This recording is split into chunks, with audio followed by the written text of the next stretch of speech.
Taman Sektor 5, GKI Residen Sudirman. Bacaan hari ini diambil dari Efesus pasal 5 sesuai jadwal.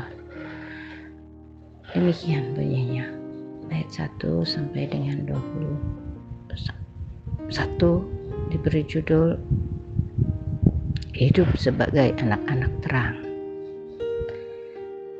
Sebab itu, jadilah penurut-penurut Allah, seperti anak-anak yang kekasih, dan hiduplah di dalam kasih, sebagaimana Kristus Yesus juga telah mengasihi kamu dan telah menyerahkan dirinya untuk kita sebagai persembahan dan korban yang harum bagi Allah.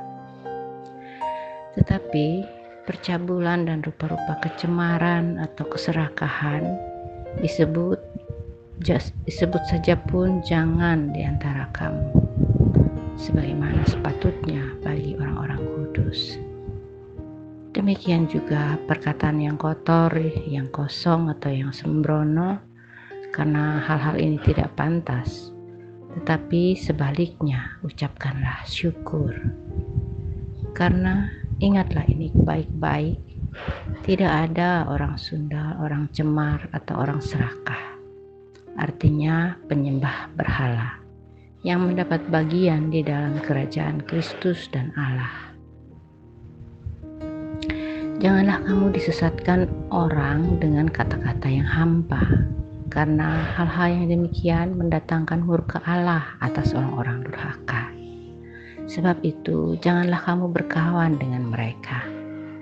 Memang dahulu kamu adalah kegelapan, tetapi sekarang kamu adalah terang di dalam Tuhan. Sebab itu, hiduplah sebagai anak-anak terang. Karena terang hanya berbuahkan kebaikan dan keadilan dan kebenaran. Dan ujilah apa yang berkenan kepada Tuhan.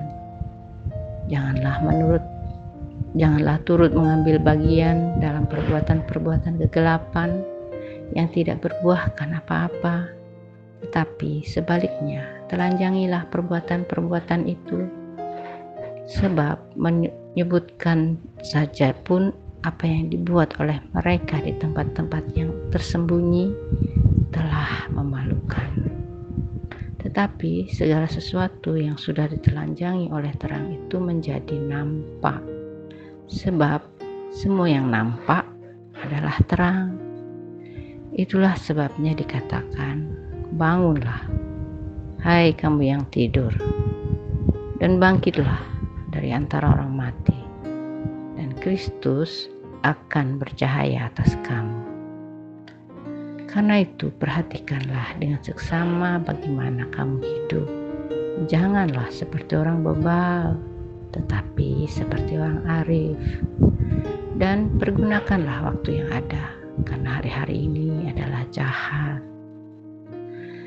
Sebab itu janganlah kamu bodoh, tetapi usahakanlah supaya kamu mengerti kehendak Tuhan.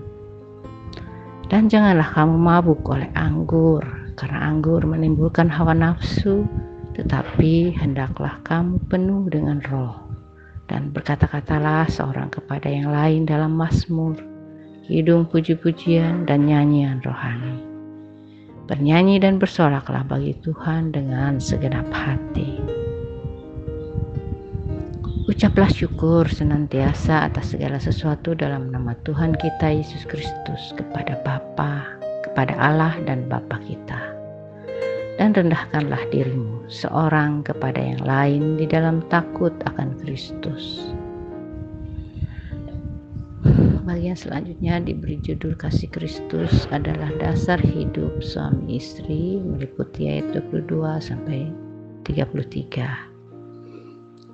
Hai istri, tunduklah kepada suamimu seperti kepada Tuhan. Karena suami adalah kepala istri, sama seperti Kristus adalah kepala jemaat. Dialah yang menyelamatkan tubuh. Karena itu, sebagaimana jemaat tunduk kepada Kristus, demikian jugalah istri kepada suami dalam segala sesuatu. Hai suami, kasihilah istrimu sebagaimana Kristus telah mengasihi jemaat dan telah menyerahkan dirinya baginya untuk menguduskannya sesudah ia menyucikannya dengan memandikannya dengan air dan firman, supaya dengan demikian ia menempatkan jemaat di hadapan dirinya dengan cemerlang, tanpa cacat atau kerut atau yang serupa itu, tetapi supaya jemaat kudus dan tidak bercela. Demikian juga suami harus mengasihi istrinya sama seperti tubuhnya sendiri. Siapa yang mengasihi istrinya, mengasihi dirinya sendiri. Sebab tidak pernah orang membenci tubuhnya sendiri, tetapi mengasuhnya dan merawatinya sama seperti Kristus terhadap jemaat, karena kita adalah anggota tubuhnya. Sebab itu laki-laki akan meninggalkan ayahnya dan ibunya dan bersatu dengan istrinya sehingga keduanya itu menjadi satu daging. Rahasia ini besar, tetapi yang aku maksudkan ialah hubungan Kristus dan jemaat. Bagaimanapun juga bagi kamu masing-masing berlaku. Kasihilah istrimu seperti dirimu sendiri, dan istri hendaklah menghormati suaminya. Demikian bacaan kita hari ini. Berbahagialah kita yang dengan tekun membaca kitab ini dan dengan tekun pula merenungkannya untuk mencari tahu maksudnya sesuai dengan apa yang dikehendaki Allah untuk kita lakukan dalam kehidupan kita sehari-hari. Semoga Tuhan menolong kita. Amin.